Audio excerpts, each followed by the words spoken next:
Hey everyone, Colbert here, and today we're gonna go over the new 10x that we're gonna have tomorrow. So tomorrow, guys, you'll see this portal right here shine up bright, and it's gonna have 10x chances for summoning specific champions. So the rates are gonna be the same, guys. So 80% for an epic and 0.5% for a legendary.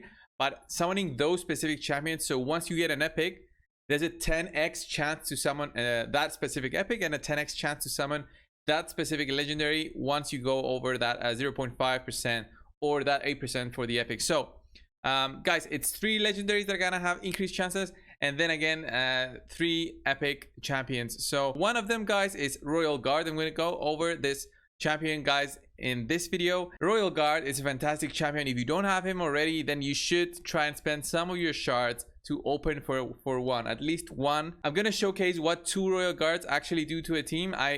There was a moment I had 4, but I only have like 2 fully maxed out and 1 level 50. He doesn't even have masteries, but he still works in some situations.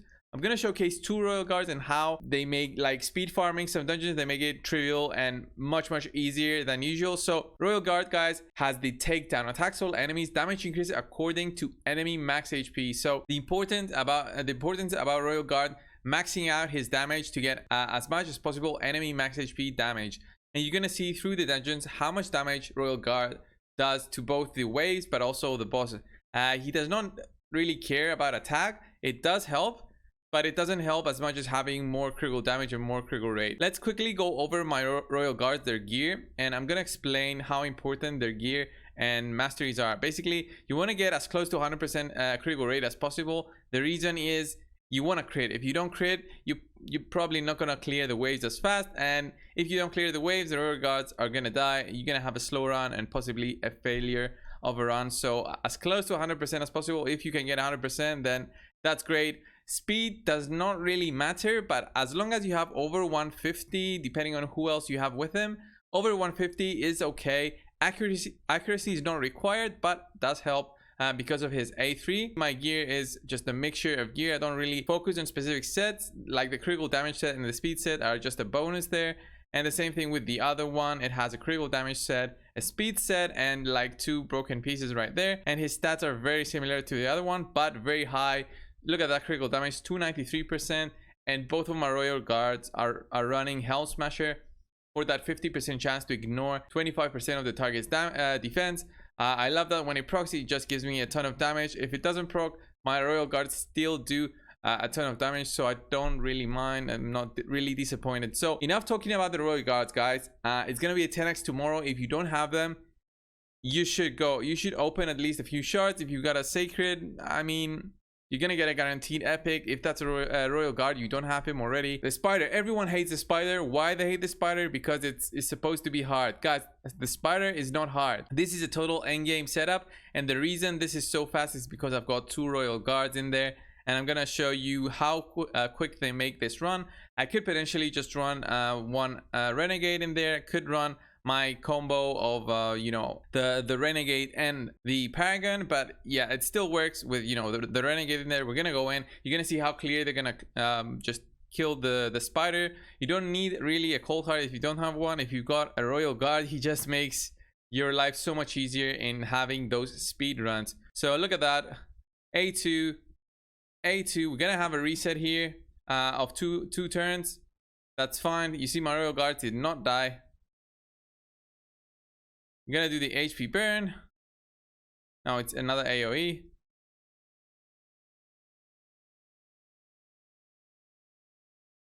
There we go.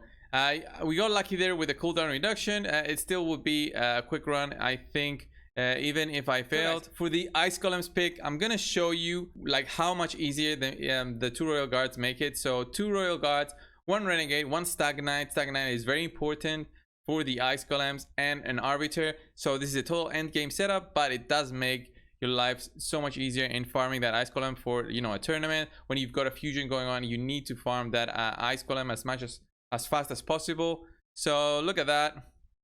We go almost instantly through wave 1, like 10 seconds. We get a 2-turn reduction from Renegade. And we need that AoE now before my guard goes. Nope. We didn't get the AoE defense down, that's why the waves did not die, but still it's very good. I mean, 34 seconds, 35, yeah, that's it.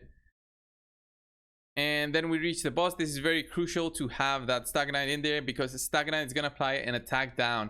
You need the attack down on the boss because he does so much damage that your Royal Guards will not survive if there's no attack down. So you're going to see now how strong he's going to attack. He's almost going to kill them. Yeah, see, he almost killed them. So if he had no attack down, he would have almost killed everyone. Maybe not Arbiter, but still. You're gonna see this run should be about 1.5 minutes, and usually it's actually faster than this. It's like 1 minute 15. So we're getting some bad RNG here. See, cooldown reduction, we should get an A2 maybe now. There we go, from the other Royal Guard. And like 1 minute 30, I think it's a good time. There we go, 1 minute 32, great time again with 2 Royal Guards, 1 Renegade level 50. The Stagnite that we all got free from that battle pass, and Arbiter because that's the end game champion everyone gets once you have all dungeons unlocked at 20. So guys, you see my 2 Royal Guards there. It's my Arbiter, my Paragon, and my Venus.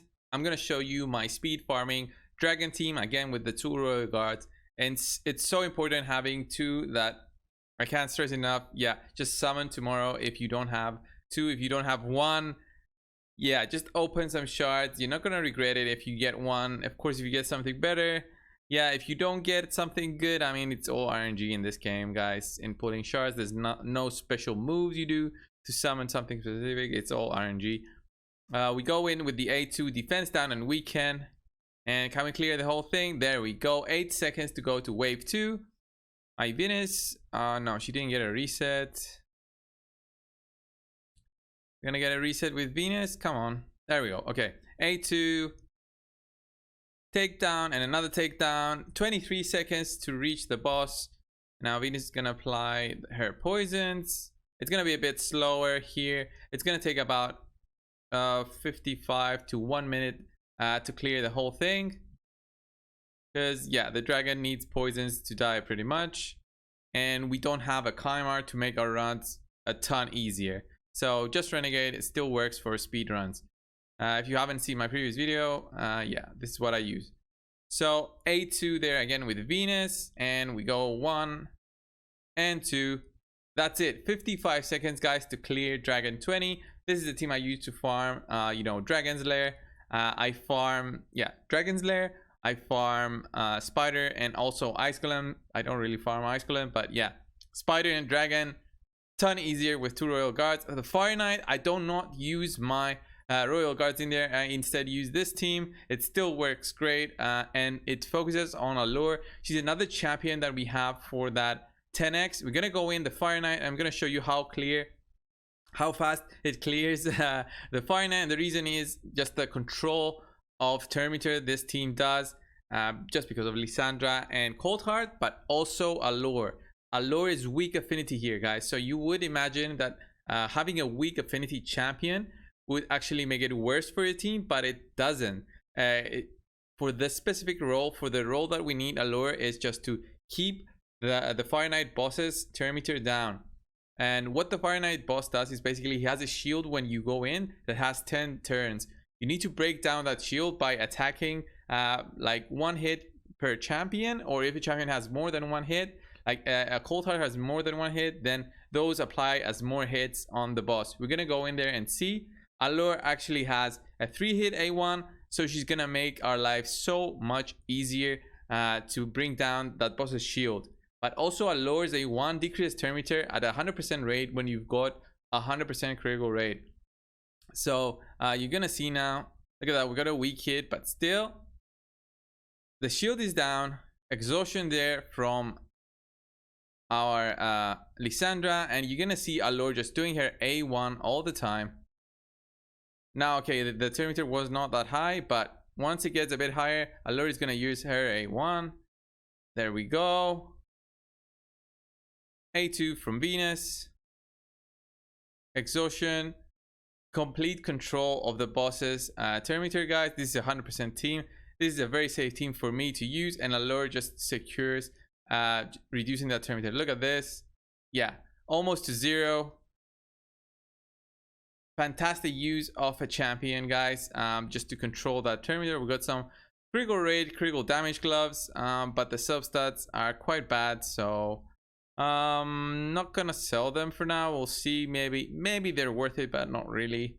Just 5-star gloves. If they were 6-star, they would be way more worth it. So guys, thanks a lot for watching. We're gonna have the 10x tomorrow. It's gonna be available to everyone. As I said before, 10x to summon those specific champions after you summon you know, an epic. You see that epic glow, then yeah, that's gonna be a 10x. Once that happens, it's not gonna be a double or a 10x on that 8%. So yeah, just to be specific like that, so we don't have any confusions. So thanks a lot for watching, guys. Subscribe if you haven't already, and I'll see you in the next one. See ya.